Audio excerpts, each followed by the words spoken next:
Bom dia a todos. Queria inicialmente agradecer, João Henrique, pelo convite.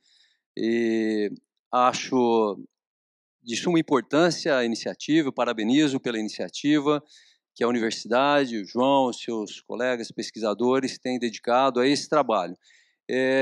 Inicialmente, eu gostaria de dizer que, já como disse os nossos colegas aqui, eu queria enfatizar, e já pelo próprio João, as várias dimensões que os mercados ilícitos representam para a sociedade de qualquer país, os riscos e os efeitos nefastos que que podem ocasionar uma determinada sociedade, se não mantidos sob um razoável controle.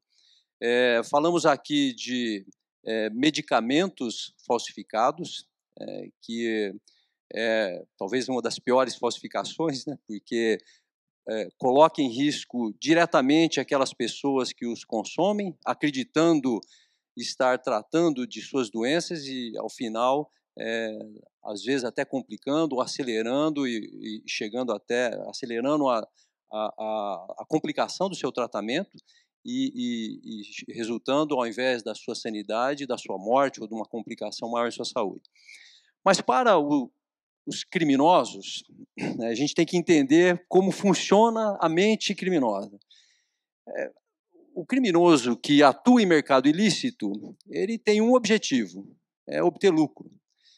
Olhando a definição de organizações criminosas ou de crime organizado da Convenção de Palermo e trazendo-a para a nossa legislação interna, dos seus diversos requisitos para a sua caracterização, se pararmos até o terceiro, nós poderíamos estar descrevendo uma empresa regular.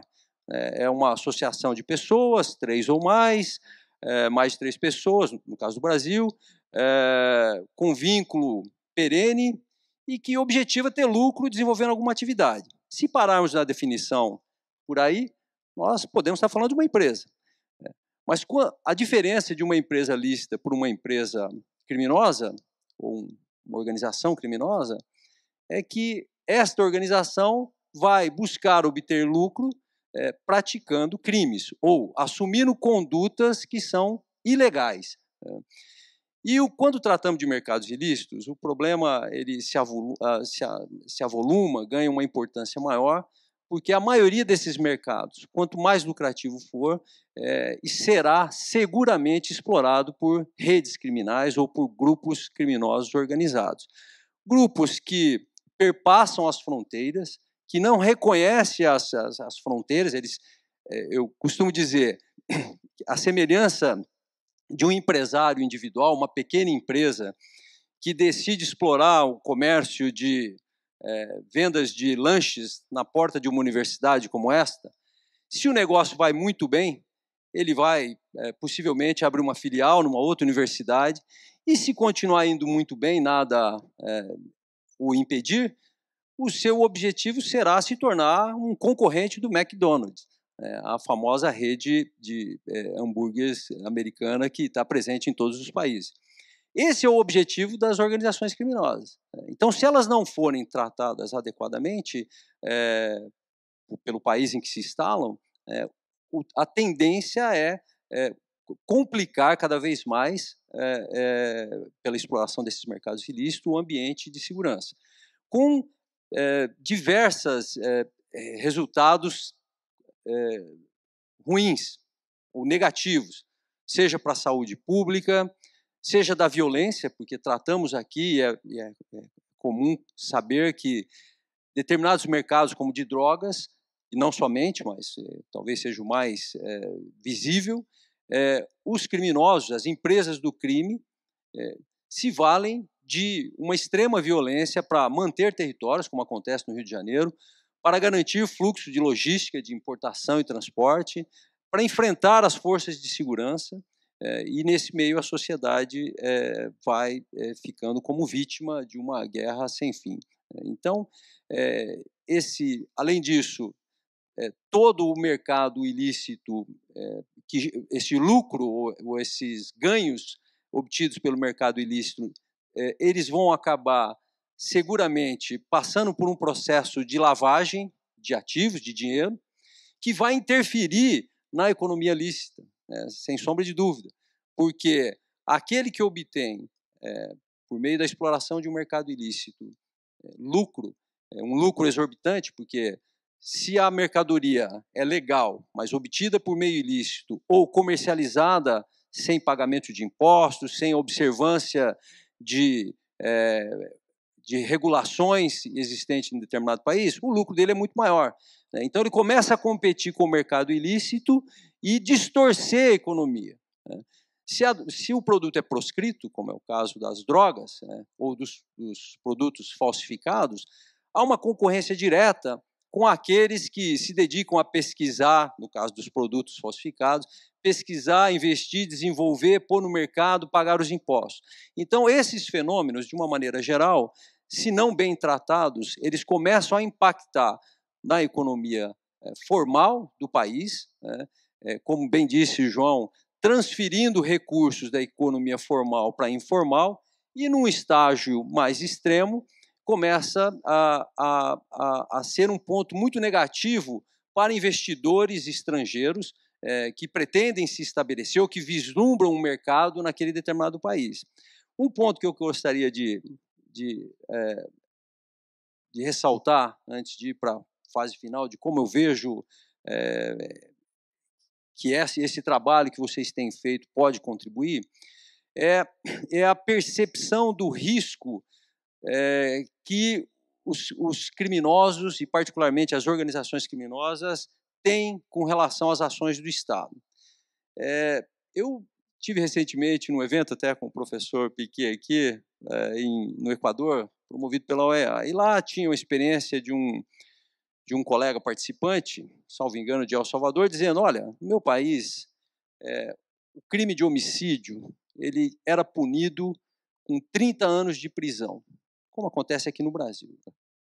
Aí mudou-se, como a gente estava com um fenômeno criminal de aumento desse crime terrível, que é de atentar contra a vida de alguém, a legislação foi alterada e subiu para 45 anos de prisão.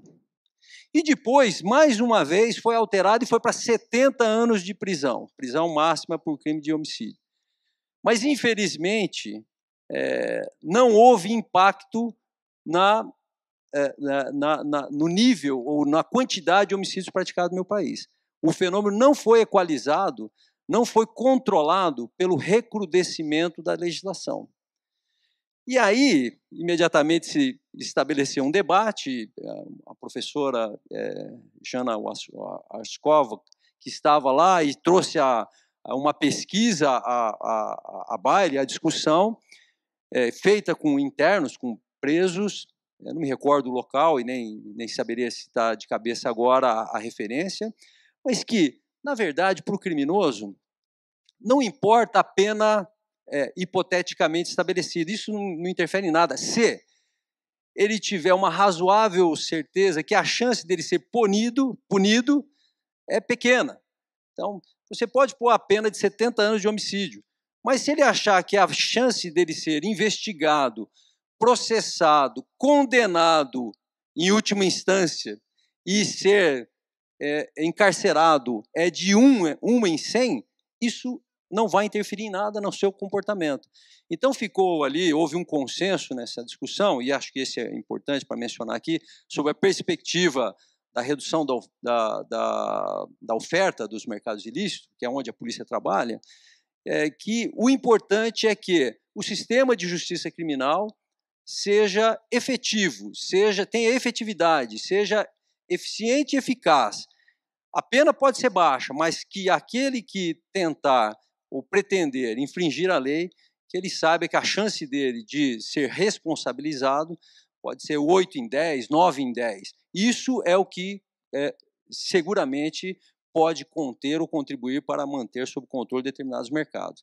Né? E aí, inevitavelmente, a gente tem que falar numa discussão que essa semana vai para julgamento no Brasil, que é a questão do início da execução da pena, a questão que está no Supremo Tribunal Federal do nosso país, que no Brasil, o debate que está bem dividido no Supremo, é que uma pessoa só pode ser presa, iniciar o cumprimento de sua pena, se, diante de uma interpretação da nossa Constituição Federal, se ele for julgado e condenado em última instância, né?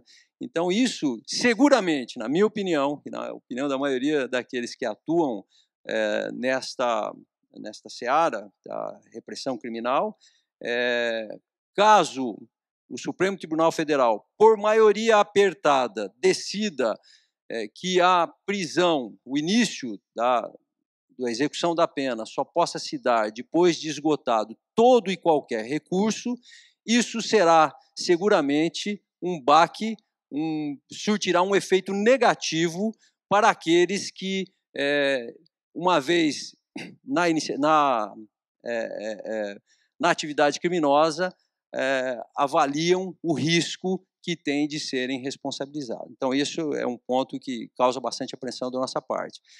Mas voltando já e finalizando a questão da iniciativa, do censo e da metodologia, eu vejo como excelente. No Brasil, nós temos muitas vantagens, né? Como você bem disse, passei uma experiência recente convivendo no Reino Unido e interagindo com as forças policiais britânicas, conhecendo no dia a dia os seus sistemas, né? E uma coisa que os britânicos têm, nós temos coisas melhores que eles, mas uma coisa que eles têm que estão um passo adiante da gente é justamente a preocupação com a coleta, a organização de dados para subsidiar a tomada de decisão pelos tomadores de decisão, pelos órgãos de governo, em todos os níveis, né? E no Brasil, nós temos uma carência, temos que reconhecer que temos uma carência de dados, né? Sejam dados governamentais ou até mesmo produzidos pela academia, que tenham uma aplicação, pelo menos, na perspectiva dos órgãos de segurança pública. Então, eu vejo assim como alvissareira, como muito interessante essa iniciativa. Mais uma vez, parabenizo. Acho que tem campo para se avançar bastante, para incluir órgãos federais, como a Polícia Federal, para chegarmos a um futuro em que não se limite às 4 fases que, João, você apresentou, mas que possamos ir além, estabelecer uma organização de dados em nível do país como um todo, né? Tivemos aí uma experiência recente que eu gostaria de mencionar, como reforçando esta ideia de que isso é uma iniciativa que tende a dar certo, que é o Fórum Brasileiro de Segurança Pública, né, que é a míngua de dados estatísticos oficiais, ou como nós somos uma federação, cada estado tem o seu método de coleta de dados sobre criminalidade, homicídio e outros tantos crimes que afetam a nossa população, e ao longo desses 10 anos se consolidou como um dado importante, assim, levou essa década para superar as dificuldades, né, locais, mas que hoje todo mundo contribui e é um dado importante para, inclusive, especialmente, para os tomadores de decisão, para os decisores dos órgãos públicos, das forças policiais, dos próprios governos tomarem lá ou desenharem, melhor desenhar as suas estratégias.